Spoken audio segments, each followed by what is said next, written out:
والعاقبة للمتقين الصلاة والسلام على سيد وأفضل الأنبياء والمرسلين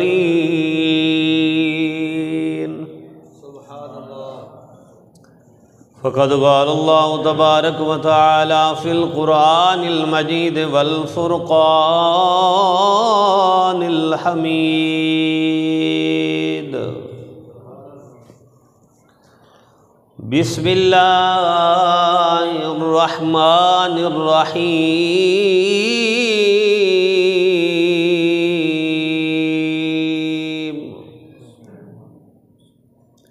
الا ان اولیاء اللہ لا خوف علیہم ولا هم يحزنون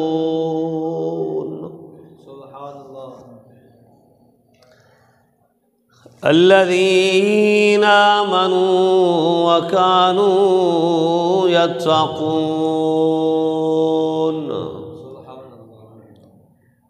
لهم البشرى في الحياة الدنيا وفي الآخرة لا تبديل لكلمات الله ذلك هو الفوز العظيم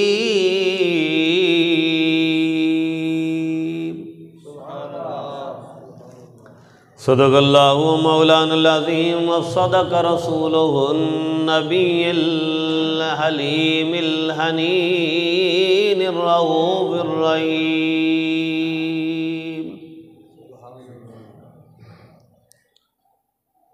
اما بعد صلاة علی نبینا وحبیبنا وکریمنا اللہم صلی علی سیدنا و مولانا محمد وعلی آل سیدنا محمد وبارک وسلم علیہ الصلاة والسلام علیکہ یا سیدی یا رسول اللہ وعلى آلك وصحابك يا حبيب الله کی محمد سے وفا نے تو ہم تیرے ہیں یہ جہاں چیز ہے کیا لو قلم تیرے ہیں محمد کی محبت ہے سند آزاد ہونے کی خدا کے دامن توحید میں آباد ہونے کی حمد و صلات کے بعد اللہ جل مجدہ کی ذات بابرکات کا شکر اور اس کا احسان عظیم ہے کہ جس کی توفیق خاص اور اس کی مہربانی سے ہم سب جمعۃ المبارک کی ان بابرکت گھڑیوں، ساعتوں اور لمحات میں اللہ رب العزت کے حضور جمع ہیں۔ اللہ تبارک و تعالی ان بابرکت گھڑیوں کی رحمت کے ساتھ اپنی بارگاہ کی حاضری کو قبول و منظور فرمائے اور ہمارے لیے قبر و آخرت میں ان لمحات کو ذریعہ نجات و شفاعت بنائے۔ حاضرین محترم،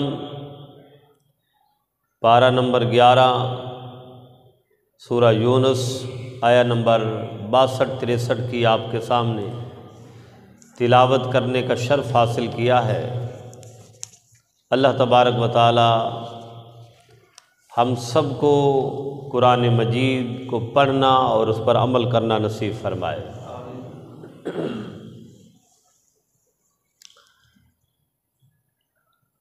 آج 6 رجب المرجب ہے،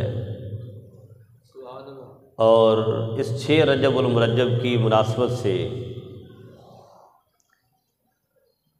صف اولیاء کے اندر، وادی ولایت کے اندر، بر صغیر پاک و ہند میں جس ہستی کا نام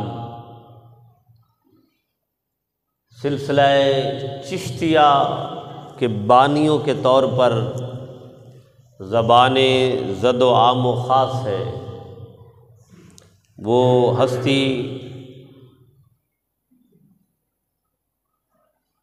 حضرت خواجہ خواجگان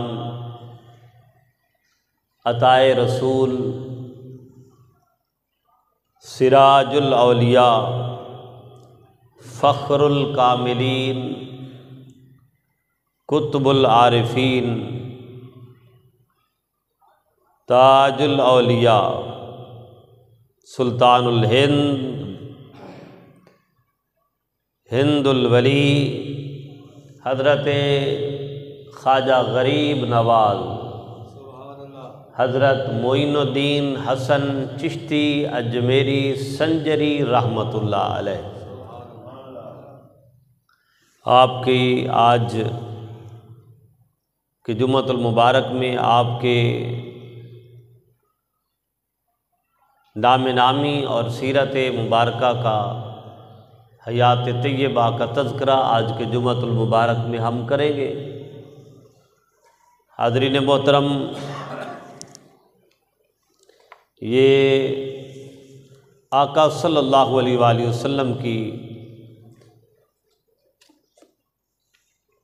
بارگاہ کی معجزاتی اور سحر انگیز کیفیت اور اثرات ہیں کہ آقا صلی اللہ علیہ وآلہ وسلم کی سیرت طیبہ کو، حیات طیبہ کو قیامت تک اللہ تعالیٰ نے نہ صرف دوام عطا فرمایا بلکہ قوام بھی عطا فرمایا۔ اور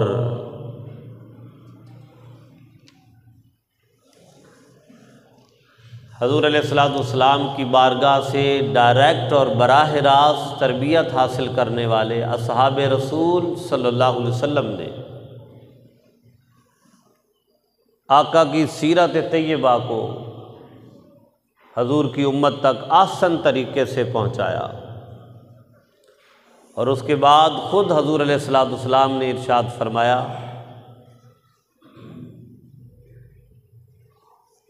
کہ میری امت کے علماء میرے علم کی وراثت ہے، میری نبوت کے وارث ہیں۔ تو ہمیں یہ اللہ کی ذات کا شکر ادا کرنا چاہیے کہ ان اولیاء کاملین نے اس بر صغیر پاک و ہند میں اگر آج ہم تک کلمہ پہنچا ہے تو ان کی محنت شاقہ ہے اور سعی مسلسل ہے کہ ہمارے آباء و اجداد کو انہوں نے کلمہ پڑھایا، اور آج بر صغیر پاک و ہند میں اولیاء اللہ کی ایک کثیر تعداد کا پھریرا اور جھنڈا لہرا رہا ہے کہ جن کی محنت سے اللہ نے اپنی رحمت اور اپنے محبوب کے صدقے اسلام کو عروج عطا فرمایا۔ اسلام کو عروج عطا فرمایا، اور ان اولیاء اللہ نے نہ صرف طریقت کے راستوں کو سیکھا، روحانیت کے راستے کو محنت مسلسل کے ساتھ حاصل کیا، بلکہ شریعت مطہرہ کو اپنی ذات پر امپلیمنٹ اور لاگو کرنے کے بعد جو ان کے سامنے آیا، جو ان کی مجلس میں بیٹھتا رہا، جو ان کی صحبت میں آیا، انہیں بھی شریعت کے امور سے فیض یاب فرما دیا۔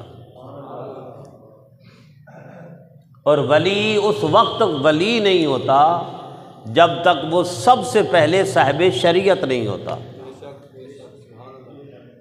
کسی ولی کا طریقت کے اصولوں سے آشناس ہونے سے پہلے ضروری ہے کہ وہ صاحب شریعت بھی ہو،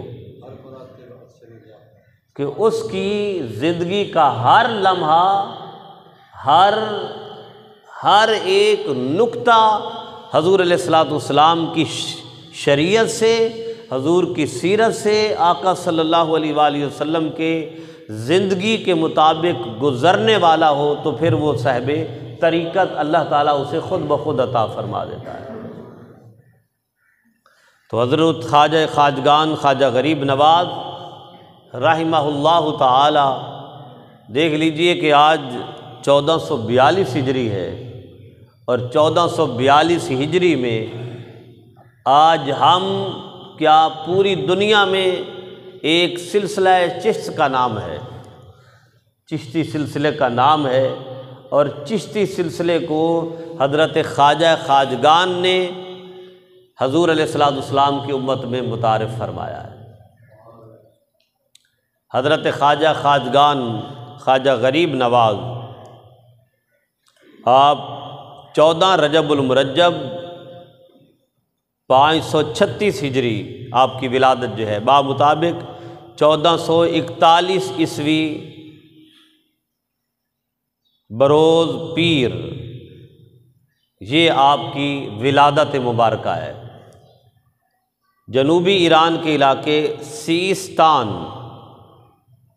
جو اب ایران میں خراسان کے نزدیک واقع ہے، سجر نامی ایک بستی تھی، وہاں پر آپ کی ولادت مبارکہ ہوئی حضرت خواجہ خواجگان کی، جو آج بھی موجود ہے سجستان کے نام سے، سجر نامی بستی حضور خواجہ خواجگان کی۔ اور پھر آپ کی فضیلت یہ کہ آپ مادرزاد ولی ہیں۔ کیا ہے؟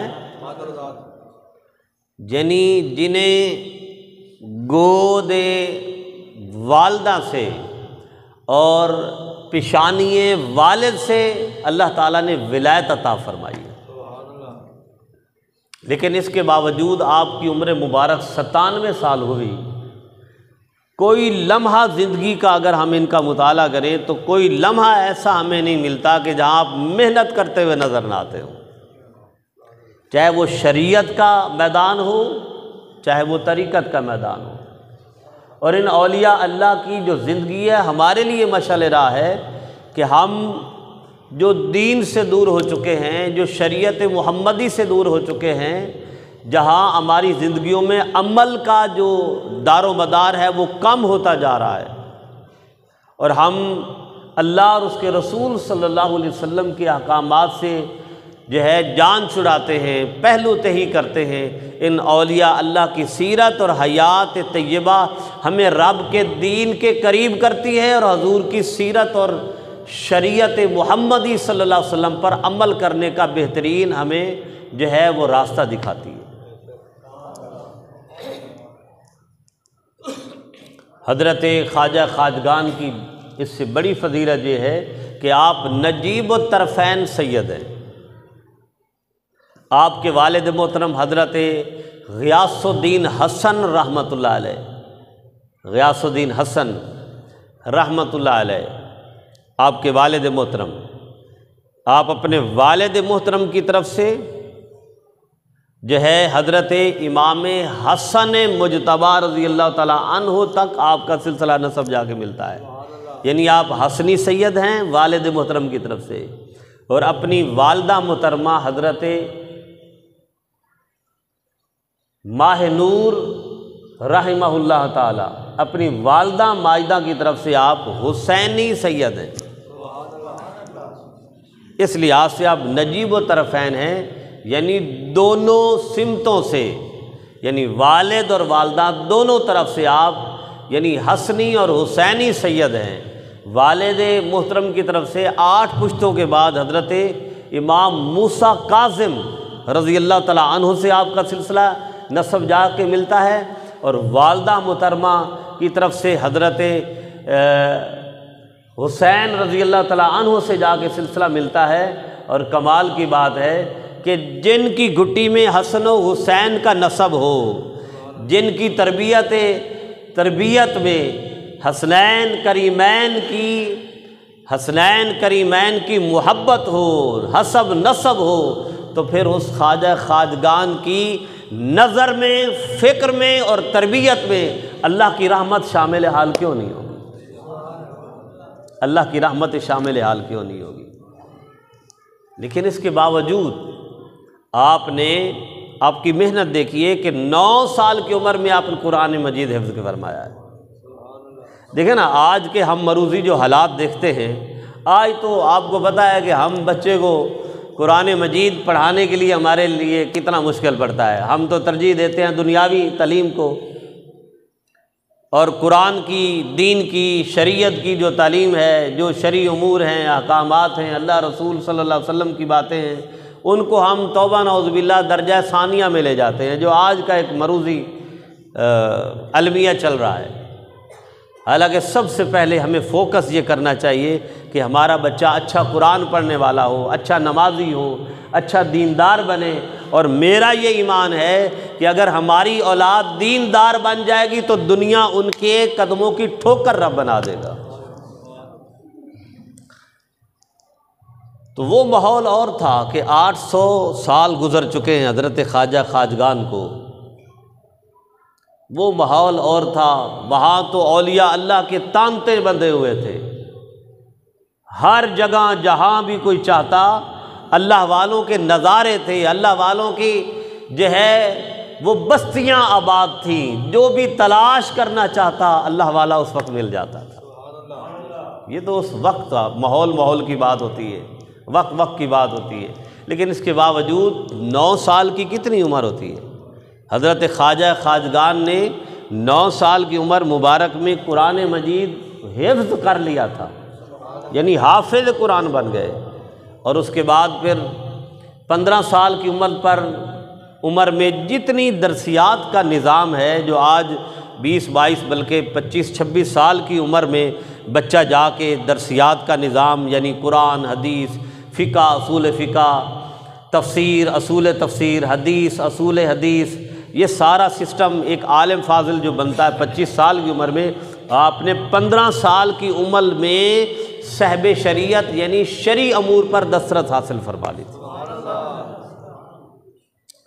لیکن 15 سال کی عمر ہوئی، آپ کے والد محترم کا وصال ہو گیا، لیکن والدہ نے اس تسلی کے بندھن کو ٹوٹنے نہیں دیا۔ فرمایا کہ میرے بیٹے، آپ نے گھبرانا نہیں، پریشان نہیں ہونا، آپ کی منزل دنیا نہیں بلکہ اللہ کا دین ہے، اور اللہ کا وہ دین ہے جس کی آپ نے خدمت کرنی ہے، اور خدمت کرتے کرتے اس دنیا سے چلے جا رہا ہے۔ اللہ اکبر۔ اب آپ یہاں سے دیکھیے کہ رول کن کا ہے، کردار کن کا ہے؟ والدین کا ہے، ماں کا ہے، والد کا ہے۔ آپ کی والدہ محترمہ حضرت ماہ نور رحمہ اللہ تعالی، آپ فرماتی ہیں کہ جب آپ میرے بطن میں تھے تو اس وقت مجھے خواب میں بشارتیں حاصل ہوتی تھیں کہ اے ماہ نور، تیرے بطن میں، تیرے پیٹ میں جو بچہ ہے یہ معمولی نہیں ہے، یہ عام نہیں ہے، یہ وہ ہے جس سے اللہ نے اپنے دین کا کام لینا ہے، یہ معمولی نہیں ہے۔ مجھے خوشخبریاں ملتی تھیں۔ اللہ اکبر۔ فرمایا جب ان کی ولادت ہوئی، میرے بیٹے معین الدین کی جب ولادت ہوئی تو جس کمرے میں ان کی ولادت ہوئی وہ کمرہ بھی جگمگ کر اٹھا۔ یہاں سے آپ دیکھیے نا کہ مادر ذات ولی ہیں، وہ یہ ان کی اولادیں ہیں جن کی نماز تو کیا، تہجد بھی زندگی میں قضا نہیں ہوئی۔ نماز تو بعد کی بات ہے نا، زندگی میں تہجد بھی قضا نہیں ہوئی۔ اب آپ یہ دیکھ لیں نا، یہ کوئی گپ شپ نہیں ہے، یہ پیٹنٹ چیزیں ہیں اور مصدق، کلیریفائڈ، سرٹیفائڈ چیزیں ہیں۔ اور اتنی بڑی ہستی کے بارے میں اگر کوئی آج کا 2 حرف پڑھا ہوا مولوی کھڑا ہو کے یہ کہے کہ یہ تو پیر پرست لوگ ہیں، یہ تو ان کو یہ کرتے ہیں اور وہ کرتے ہیں، تو تیری اوقات کیا ہے یہ تو وہ ہیں جن کے ماں باپ کی تہجد قضا نہیں ہوئی، یہ تو وہ ہیں جنہوں نے ساری زندگی رب کا دین سیکھا ہے، پڑھا ہے اور پڑھایا ہے، یہ تو وہ ہیں جو مفسر بھی ہیں، یہ تو وہ ہیں جو محدث بھی ہیں، یہ تو وہ ہیں جو قاری بھی ہیں، یہ تو وہ ہیں جو حافظ بھی ہیں، عالم بھی ہیں، اور طریقت کے راستوں پر اللہ نے وہ شان عطا فرمائی کہ جب آپ اپنے پیر و مرشد حضرت عثمان حرونی رحمۃ اللہ علیہ کے پاس گئے نا بیعت لینے کے لیے، تو آپ کے پیر و مرشد حضرت خواجہ عثمان حرونی رحمۃ اللہ علیہ نے آپ کو اپنے مصلی پہ بٹھایا اور مصلی پہ بٹھا کر فرمایا بیٹے ایک مجاہدہ رات کا کروایا، ساری رات مجاہدہ میں رہے، اللہ کے ذکر میں رہے۔ اور وہ مجاہدہ کیا ہوتا تھا؟ کوئی انہوں نے اپنے پیر و مرشد کا نام تھوڑا جپنا تھا، پیر و مرشد کے جو مراتب تھے، درجات تھے، اللہ کی بارگاہ میں قرب کے جو مقامات تھے، ان مقامات کی تحصیل حاصل کرنی تھی، اللہ کا ذکر تھا۔ بلکہ روایت میں یہ آتا ہے کہ آپ کے پیر و مرشد نے فرمایا کہ ساری رات، جس رات آپ نے مجاہدہ فرمایا اور دوسرے دن آپ کے پیر و مرشد نے خلعت عطا فرمائی۔ خلعت وہ چوغا، جو ایک طریقت کا چوغا ہوتا ہے، جو لباس ہوتا ہے، خاص لباس ہوتا ہے، پہنایا۔ فرمایا ساری رات انہوں نے سورہ اخلاص کی تلاوت کروائی۔ کس کی تلاوت کروائی؟ قل هو اللہ احد اللہ الصمد کی تلاوت کروائی۔ کہ یہ تلاوت کروانے کا مقصد یہ تھا کہ جب صبح ہوئی تو کہا بیٹے آسمان کی طرف دیکھو، تو آسمان کی طرف دیکھا تو پوچھا میرے بیٹے، آپ کے پیر و مرشد حضرت خواجہ عثمان حرونی رحمۃ اللہ علیہ نے پوچھا کہ بیٹے آپ کو کیا نظر آیا؟ فرماتے ہیں کہ اے میرے پیر و مرشد، یہاں زمین پر کھڑے ہو کر میں رب کا عرش دیکھ رہا ہوں۔ نعرہ تکبیر، نعرہ رسالت، نعرہ حیدری۔ اب اس کو کوئی فتویٰ لگائے تو فتویٰ تو وہ لگاتا ہے نا جو عقل سے سوچتا ہے، ان عقل سے یہ باتیں سوچنے والی نہیں ہوتی، یہ روحانی مقامات ہوتے ہیں، یہ روحانی مقامات ہوتے ہیں، اور روحانی مقامات پر ہر بندہ بات نہیں کر سکتا۔ نہ مجھے اس پر جو ہے کسی دوسرے کی بات کو لے کے آنے کی ضرورت ہے۔ پیر و مرشد نے جب فرمایا تو فرمایا حضرت میں زمین پر کھڑے ہو کر رب کا عرش دیکھ رہا ہوں، میں ان کاملین ملائکہ کو دیکھ رہا ہوں جو رب کے عرش کا طواف کر رہے ہیں، جو مالا اعلیٰ کا طواف کر رہے ہیں۔ اور فرمایا بیٹے اب زمین میں دیکھو۔ جب زمین میں دیکھا تو فرمایا مجھے تحت الثری بھی نظر آ رہا ہے، زمین کی مخلوقات نظر آ رہی ہیں۔ اس کے بعد حضرت خواجہ عثمان حرونی نے اپنا جو خلا تھا، جو لباس روحانیت تھا، جو لباس طریقت تھا، وہ اتارا اور جو پہنایا تو فرمایا اے پیر و مرشد اب تو میں ساری کائنات کو دیکھ رہا ہوں۔ بات یہ ہے نا کہ یہ جو کتابیں ہیں نا، کتابیں یہ ہمیں لفظ سکھاتی ہیں، یہ ہمیں جملے سکھاتی ہیں، یہ ہمیں علم الکلام سکھاتی ہیں، یہ ہمیں بحث سکھاتی ہیں، یہ ہمیں دین کی ظاہری الف بے سکھاتی ہیں۔ مگر جو نظر ہے، جو بات میں نے پچھلے جمعوں میں بھی کی تھی نا حضرت صدیق اکبر رضی اللہ تعالیٰ عنہ کی، کہ حضرت صدیق اکبر کو خلیفہ اول کا درجہ کیوں ملا، حضرت صدیق اکبر رضی اللہ تعالیٰ عنہ کو شان کیوں ملی تھی؟ وہ 3 دن اور 3 راتیں جو غار ثور حضور نے اپنی نظر کے جام پلائے تھے۔ یہی بات ہے کہ جو نظر کے جام ہوتے ہیں، جو کسی اللہ والے کی جب کسی پر نظر پڑتی ہے وہ رب کی عطا ہوتی ہے۔ اللہ والا جب نظر دوڑاتا ہے، جب نظر ڈالتا ہے، رب کی اجازت کے ساتھ ڈالتا ہے، وہ لاکھوں کتابوں سے ماورا، وہ لاکھوں جملوں سے ماورا، چونکہ اللہ والے کو اللہ کی بارگاہ سے حاصل ہوتا ہے۔ جب اللہ والا کسی پر نظر ڈالتا ہے تو وہ رب کی بارگاہ سے پردے اٹھا کر رب کی قربت عطا فرما دیتا ہے۔ اس لیے شعر ہے نا کہ اللہ اللہ کرنے سے اللہ نہ ملے، اللہ والے ہیں جو اللہ سے ملا دیتے ہیں۔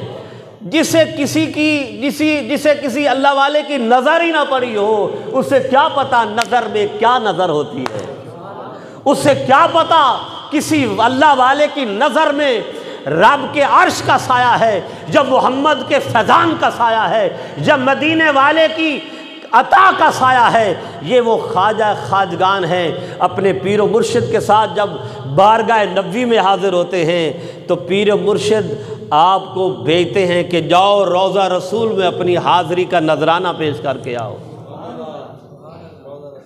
روضہ رسول پر اس سے پہلے اللہ کی بارگاہ میں حاضر ہوئے، اور آپ کے پیر و مرشد نے مزاب رحمت کے نیچے جو پرنالہ ہے کعبۃ اللہ کا، اس کے نیچے فرمایا بیٹے یہاں کھڑے ہو جاؤ اور اللہ کی بارگاہ میں اپنی حاضری کا نذرانہ پیش کرو۔ اور اللہ کی بارگاہ سے آواز آئی کہ یہ جو میرے محبوب صلی اللہ علیہ وسلم کا امتی ہے، یہ معین الدین ہے، یہ میرے دین کی مدد کرنے والا ہے۔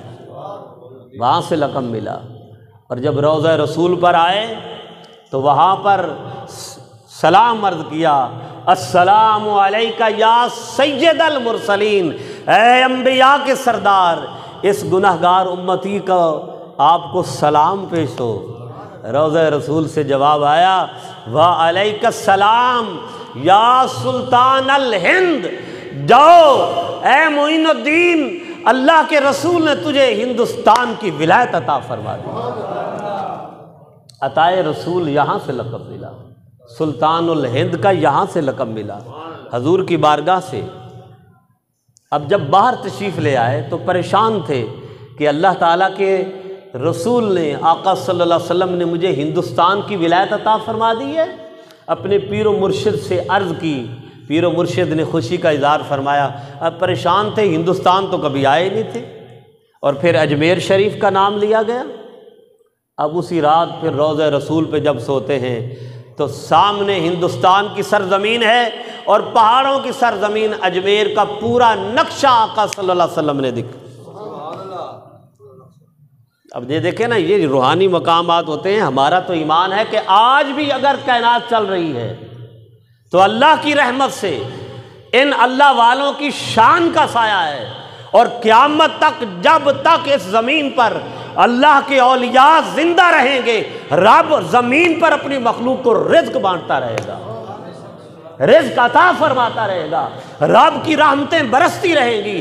اس لیے لوگوں، کسی اللہ والے پر طعن و تشریح نہ کرنا، کسی اللہ والے کا مذاق نہ اڑانا، نہیں تو جو کچھ تمہارے پاس ہے وہ چھن جائے گا، تمہیں پتہ بھی نہیں چلے گا۔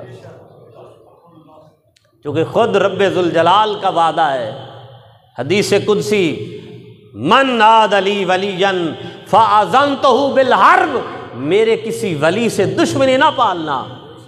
اگر تم نے میرے ولی سے دشمنی کی تو اللہ نے فرمایا میرا اس کے خلاف اعلان جنگ ہے۔ طعن و تشنیع کرنے والو، تمہیں کیا پتا کہ داتا گنج بخش علی حجویری کو کہاں سے عطا ہوا ہے؟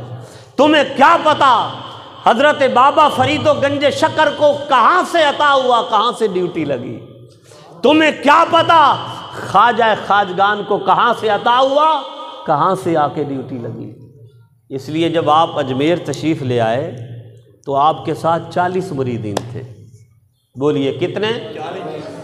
40 مریدین۔ اور جب آپ کا وصال ہوا تو 1 کروڑ آپ کے ہاتھ پر بیعت کرنے والا تھا۔ 90 لاکھ کو تو آپ نے کلمہ ہی پڑھا دیا، ایک ہی مجلس میں کلمہ پڑھا دیا۔ یہ باتیں ہماری سمجھ میں آنے والی نہیں ہیں، ہم تو ظاہر کو دیکھتے ہیں۔ یہ آج بھی روحانی سلسلے ہیں، آج بھی روحانی طور پر ڈیوٹیاں لگتی ہیں۔ آپ کا کیا خیال ہے کہ یہ سارا سلسلہ ایسے ہی چل رہا ہے؟ آج بھی اللہ کی بارگاہ سے اللہ والوں کی ڈیوٹیاں لگائی جاتی ہیں۔ اللہ والے آج بھی موجود ہیں، کچھ ظاہر ہو جاتے ہیں، کچھ چھپے رہتے ہیں، کچھ پردے کے پیچھے اپنی ڈیوٹی دیتے رہتے ہیں، اور کئیوں سے پردہ اٹھا دیا جاتا ہے کیونکہ ادھر سے حکم ہوتا ہے کہ اب تم بغیر حجاب کے اللہ کے دین کی خدمت کرو۔ اللہ اکبر۔ حضور شیخ عبد القادر جیلانی 40 سال تک پردے میں رہے، 40 سال تک پردے میں رہے، وہ پردہ نہیں اٹھایا۔ آپ کو میں اپنے خطابات میں یہ بات کیا کرتا ہوں، لیکن حضور آقا علیہ الصلوۃ والسلام خواب میں تشریف لائے، فرمایا عبد القادر تم بیان کیوں نہیں کرتے؟ تم اللہ کا دین دوسروں تک پہنچاتے کیوں نہیں؟ یا رسول اللہ میں اجمی ہوں، بغداد عربی سرزمین پر بیٹھا ہوں، یہاں تو بڑے بڑے عربی دان، بڑے بڑے فصحا بلغا، بڑے بڑے علماء، بڑے بڑے مسند علم و عمل و روحانیت پر بیٹھنے والے۔ حضور نے اپنا لعاب دہن نکال کے 7 مرتبہ عبد القادر کی زبان میں ڈالا۔ یہ پردہ اٹھانا تھا، یہ کیا تھا؟ پردہ اٹھانا تھا۔ وہی شیخ عبد القادر جیلانی جو 40 سال پردے میں رہے، وہ پردے اٹھے تو 1,00,000 کا مجمع جسے حضرت شیخ عبد القادر جیلانی خطاب فرمایا تھا۔ اللہ اکبر۔ یہی خواجہ خواجگان خواجہ معین الدین چشتی اجمیری سنجری رحمۃ اللہ علیہ سے جب پردہ اٹھا تو 1,00,000 کو ایک ہی مجلس میں کلمہ پڑھا دیا۔ بات کرنا تو آسان ہوتی ہے نا، لیکن بات کرنے والے سے کوئی یہ پوچھے تو نے مسلمان کتنے کیے؟ ہم نے تو یہاں اپنوں کو اپنے دین سے نکالنے کا ٹھیکہ لیا ہوا ہے۔ ہم ہر ایک پہ فتویٰ لگا سکتے ہیں کہ یہ بھی جہنم میں، توبہ نعوذ باللہ، یہ بھی عذاب قبر میں، یہ بھی یہ۔ کوئی پوچھے کہ اللہ والوں نے تو ساری زندگی، چاہے خواجہ معین الدین چشتی اجمیری ہیں، چاہے خواجہ قطب الدین بختیار کاکی ہیں، چاہے حضرت بابا فرید الدین گنج شکر ہیں، چاہے حضرت نظام الدین اولیاء ہیں، چاہے حضرت شیخ عبد القادر جیلانی ہیں، چاہے حضرت شاہ نقشبند ہیں، چاہے کوئی بھی قائد داتا گنج بخش علی اجمیری ہے، ساری زندگی انہوں نے اللہ کے دین میں اللہ کی مخلوق کو داخل کرنے کا ٹھیکہ لیا، داخل کرتے رہے، مسلمان کرتے رہے، لاکھوں کو کروڑوں کو مسلمان کیا، اور ایسا مسلمان کیا کہ قیامت تک لوگ داتا گنج بخش کے نعرے لگا رہے ہیں، قیامت تک لوگ حضرت بابا فرید الدین گنج شکر کے نعرے لگاتے رہیں گے، قیامت تک لوگ خواجہ معین الدین چشتی کے نعرے لگاتے رہیں گے، قیامت تک لوگ نظام الدین اولیاء کے نعرے لگاتے رہیں گے۔ ان کے مزاروں پر رونق رہے گی، عزت رہے گی، چہل پہل رہے گی، دنیا آئے گی، اس وقت بھی انہوں نے اللہ کے سامنے دنیا کو جھکایا، قیامت تک بھی ان کے مزارات پر جا کر وہاں اللہ کی بارگاہ میں لوگ سجدے کرتے رہیں گے۔ نعرہ تکبیر، نعرہ رسالت، نعرہ تحقیق، نعرہ حیدری۔ اللہ والوں نے تو مسلمان کیے، اللہ والوں نے تو اسلام پھیلایا۔ جو ان پر تان و تشنیع کرے، ان سے کوئی ایسا رجسٹر کوئی مانگے، کوئی ہمیں رجسٹر دکھا دو، کوئی کتاب دکھا دو کہ تم نے کتنے مسلمان کیے۔ تم نے تو ان کو بھی اپنی کتاب سے نکال دیا جنہوں نے 90 لاکھ کو کلمہ پڑھایا۔ اللہ اکبر، اللہ اکبر۔ اور پرتھوی راج چوہان، جس کو اس وقت طوطی بولتا تھا ہندوستان میں، جس نے شہاب الدین غوری کو بھی شکست دے دی تھی، شہاب الدین غوری، سلطان معز الدین جس کا اصل نام تھا، شہاب الدین غوری کو بھی شکست دے دی تھی، اور وہ شکست خوردہ ہو کے واپس پلٹا۔ حضرت خواجہ خواجگان جب آ رہے تھے ہندوستان اجمیر میں تو آپ کو بتایا گیا کہ اے معین الدین، ہندوستان میں نہ جانا، وہاں تو پرتھوی راج چوہان ہے جس نے اس وقت کے سب سے بڑے جنگجو شہاب الدین غوری کو بھی شکست دے دی ہے۔ آپ نے فرمایا وہی شکست جو شہاب الدین غوری کو ہوئی ہے، وہی تو فتح میں بدلنے کے لیے اللہ نے میری ڈیوٹی لگائی ہے۔ اسی شکست کا بدلہ لینے کے لیے معین الدین چشتی اجمیری سنجری اجمیر کی سرزمین پر تشریف لائے ہیں، اور تنگ کیا گیا، اجمیر چھوڑنے کے لیے سارا کچھ کیا گیا۔ اللہ اکبر۔ پرتھوی راج چوہان نے پیغام بھی بھیجے کہ چھوڑ دو ہماری سرزمین۔ اللہ اکبر۔ اور وہاں سے فریادی بھی آئے، وہ قتل کرنے کے لیے لوگ بھی بھیجتا۔ اس نے ایک شخص کو کہا کہ میں تمہیں جو منہ سے نکالو گے دے دوں گا، جا کے معین الدین کو قتل کر دو، توبہ نعوذ باللہ۔ جو جسموں پہ حکومت کرتے ہیں ان کو روحوں پہ حکومت کرنے والوں سے ہمیشہ ڈر لگا رہتا ہے، ہمیشہ یاد رکھیں۔ جن کو اللہ دل پہ حکومت کرنے کی توفیق طاقت دیتا ہے، وہ دل والا ایک بھی ہو، وہ ایک بھی حضرت ابراہیم علیہ السلام کی طرح ہو، تو ان کے مقابلے میں نمرود مصر کا بادشاہ بھی تھر تھر کانپنے لگتا ہے۔ وہ اللہ والا ایک موسیٰ بھی ہو تو اس کے مقابلے میں لاکھوں پر محیط طاقتوں کا مالک فرعون بھی تھر تھر کانپنے لگتا ہے۔ لیکن اللہ والا ہو، اللہ اکبر، تو خواجہ خواجگان کو جب وہ قتل کرنے کے لیے آیا تو اس نے کہا کہ مجھے بیعت کرا دے، میں آپ کی بیعت کرنا چاہتا ہوں، میں آپ کا مرید بننا چاہتا ہوں۔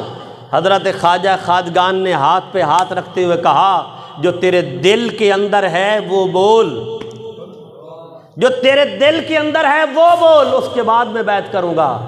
اس نے اندر سے خنجر نکال کے قدموں میں رکھ دیا، یہ خواجہ خواجگان ہے، اور کہا جا پرتھوی راج چوہان کو جا کے کہہ دے یہ پانی کا پیالہ پی رہے تھے، ایسے الٹ دیا، کہا آج کے بعد تو جو فتح کا جشن منا رہا تھا، آج کے بعد اس فتح کو اللہ نے شکست میں بدل دیا ہے۔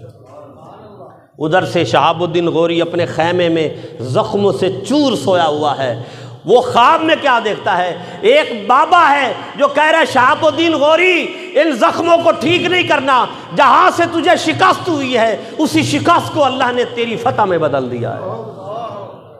یہ اللہ والے ہیں، یہ اللہ والے ہیں۔ اور وہی شہاب الدین غوری 50,000 کا لشکر لے کے آیا، پرتھوی راج چوہان کا 3 لاکھ کا لشکر، اس کو شکست ہوئی، اور شہاب الدین غوری بابا جی کی بارگاہ میں جب حاضر ہوا تو بابا جی بھی مسکرا رہے ہیں، اور شہاب الدین غوری اس لیے مسکرا رہا ہے کہ یہ بابا ہے جس نے خواب میں مجھے فتح کی خوشخبری دی تھی۔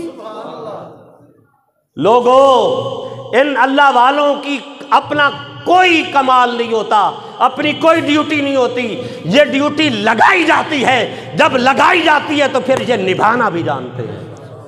تم کیا سمجھتے ہو 1965 میں لاہور کو پاکستان کی زہری فوج نے بچایا تھا؟ وہ زہری فوج تھی، روحانی طاقت داتا گنج بخش علی حجویری تھی، جو پورے بارڈر پر سبز لباس پہن کر پھرتے رہے اور کہا داتا گنج بخش کے ہوتے ہوئے لاہور کو فتح نہیں کیا جا سکتا، لاہور کو فتح نہیں۔ یہ روحانی مقامات ہوتے ہیں، اس لیے عام قلم اٹھانے والوں کو کیا پتا ان اللہ والوں کی شان کیا ہے۔ اللہ تعالی ہمیں اولیاء اللہ کی تعظیم تکریم کرنے کی توفیق عطا فرمائے، اور یہی اللہ والوں کی اگر موجودگی ہے تو مسلمان انشاءاللہ اللہ کی رحمت سے غالب رہیں گے۔ ان کی تعظیم توقیر کیا کرو، ان کے مزارات پر بادب حاضری دیا کرو، اور وجہات جا کے یہ کہا کرو یا اللہ یہ وہ ہیں جنہوں نے دنیا میں بھی تیری توحید کا علم بلند کیا ہے، آج ہم مشکل میں ہیں، مسلمان پریشانی میں ہیں، یا اللہ آج بھی ان کی روحانی طاقت سے مسلمانوں کو غلبہ عطا فرما۔ وما علیہ الا البلاغ۔